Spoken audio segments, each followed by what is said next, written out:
join me again at this spooky time of year where spirits fly, witches dance, and skeletons dismount from their weird meat mech suits and fight ancient Greek heroes?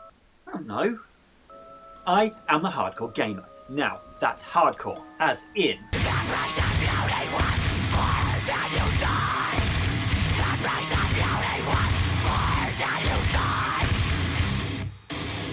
And I'm here to talk to you about nightmares. We've all had them. Our stupid meat brains creating horrific scenarios while we're supposed to be resting and at our most vulnerable. Stupid meat brains. The word nightmare can also be used to describe some kind of unimaginable horror, like your sports team losing, international politics, or being sold into servitude aboard a disgusting cruise ship where you're routinely stalked and terrorised by a series of grotesque, malevolent creatures. We've all been there. This year, I thought we should try something a little bit more serious, but a lot more scary. There's no jump scares, zombies, or supernatural phenomenon here, folks. No, this is pure fear of the unknown and the horrors of mankind. The most horrible of horrors! This is not uncut horrorcore, just a series of little nightmares. That's a really good name for a game. So join me in all my finery, in my 100% real castle, honest, as we take a look at Little Nightmares on Xbox One. Little Nightmares is a 2.5D horror action puzzle platformer. All the genres! Developed by Tarsier Studios and originally released in 2017. You take control of Six, a small girl in a Georgie-style yellow jacket who has been kidnapped, imprisoned and enslaved to work on the Moor, a kind of giant cruise ship that caters exclusively to giant, fat, gluttonous creatures. So, a cruise ship then.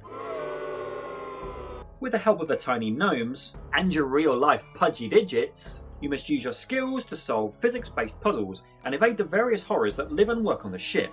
We'll get to them. You have to traverse the various decks of the ship and attempt to make a bid for freedom.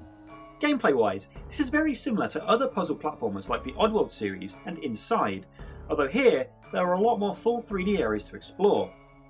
The game sees you entering various areas: the prison, lost property, this dead child body wrapping room, a library, cabins, the kitchens, and even the guest restaurant, ending up in the staff quarters. You need to explore each area, solving puzzles and evading the monsters that live and work in these places. It gets pretty tough too, with a couple of moments that had me scratching my head and one that almost caused me to rage quit. Luckily there's a decent checkpoint system and no lives, so it's pretty easy to have another go if you mess something up. The sound when you die though is pretty terrifying. Our fears often take the form of monsters in our nightmares, and here is no exception. Really creepy. Different horrors lurk in each location within the Moor, each one more scary than the last. There's this blind dude with long arms and super hearing who works in the prison and wrapping room, who can hear your footsteps and even reach into pipes when you think you're safe.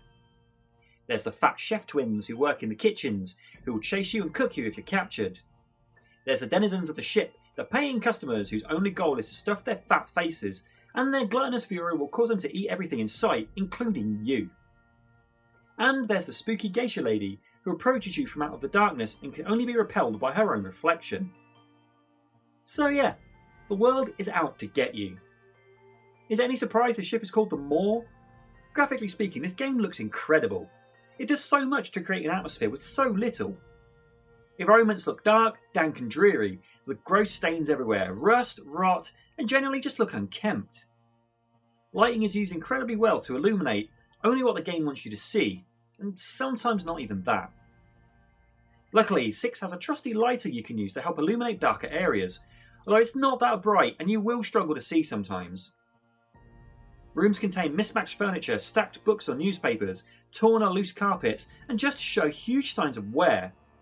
And the more industrial areas like the pipes or the bows of the ship are suitably dark with a hard and uncompromising metallic sheen. The characters. Oh my god, the characters.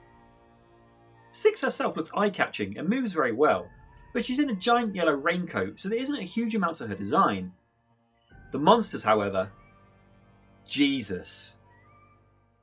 These designs are disgusting. In a good way. They move with an otherworldly yet familiar creepiness, stalking and skulking around their areas. Design-wise, they're fantastic. They kind of look like stop-motion puppets, almost like something from a Leica movie. They move very believably for their various shapes, and it's just a spooky joy to behold. They look so great. In fact, the way the screen is laid out is very stage-like. If you go to the outer edge of each area, you can see where the floorboards and walls stop, so I feel the puppet-like design and presentation is intentional. It's a great aesthetic choice. Controlling 6 feels solid. You move her around with the left stick, using the right stick to move the camera. The face buttons control her sprint, jump, and her lighter, with the right trigger used to grab handles or ledges or pick up items, and the left trigger allowing her to duck. It's a robust control scheme that always feels solid.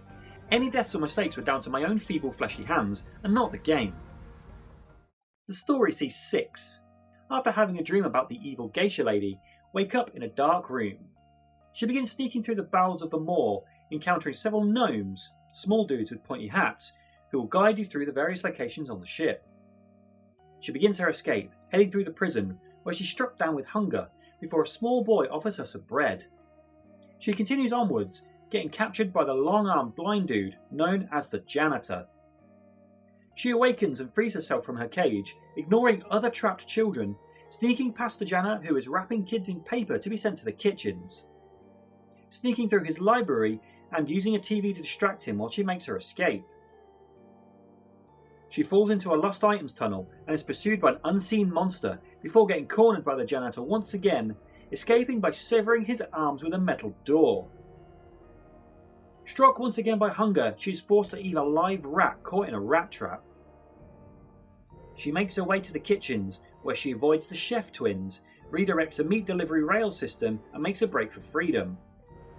She ends up scaling the side of the ship, witnessing the grotesque clientele making their way aboard, and finds herself in a Japanese-themed customer restaurant, which is overseen by the geisha lady.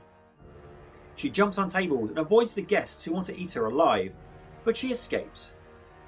She's overcome by another hunger attack, which ends up with her eating a friendly gnome alive. She follows the geisha lady into her quarters, which is full of broken mirrors and outfits on mannequins.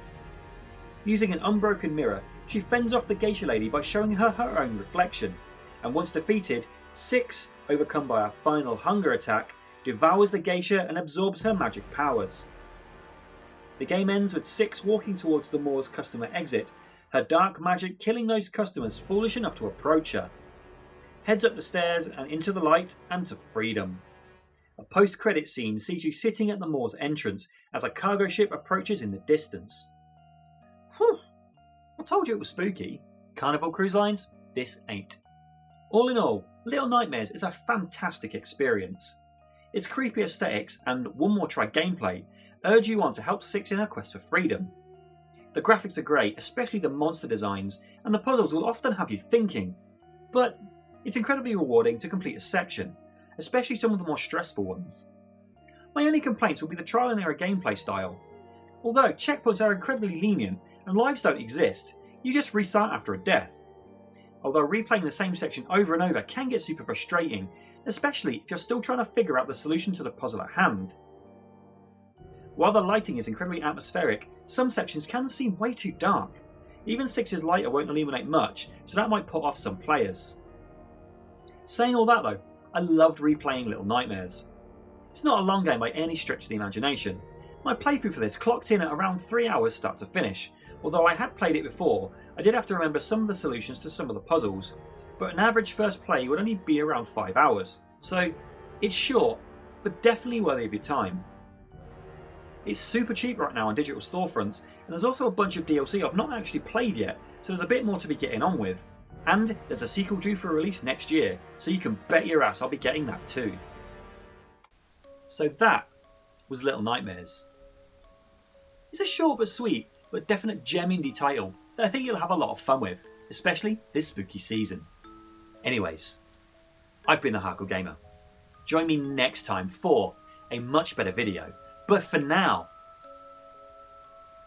don't have nightmares. Do you think they noticed that my castle wasn't real? What? Oh, fuck! Hey folks, me again, and thank you for watching this particular video. If you've liked what you've seen, please hit that like button. If you want to see more from me, please hit that subscribe button. If you like me enough to want to support me monetarily, you can! Go to coffee.com/xHARDCOREGAMErx and keep me caffeinated. Thanks again for watching, and I'll see you in the next one.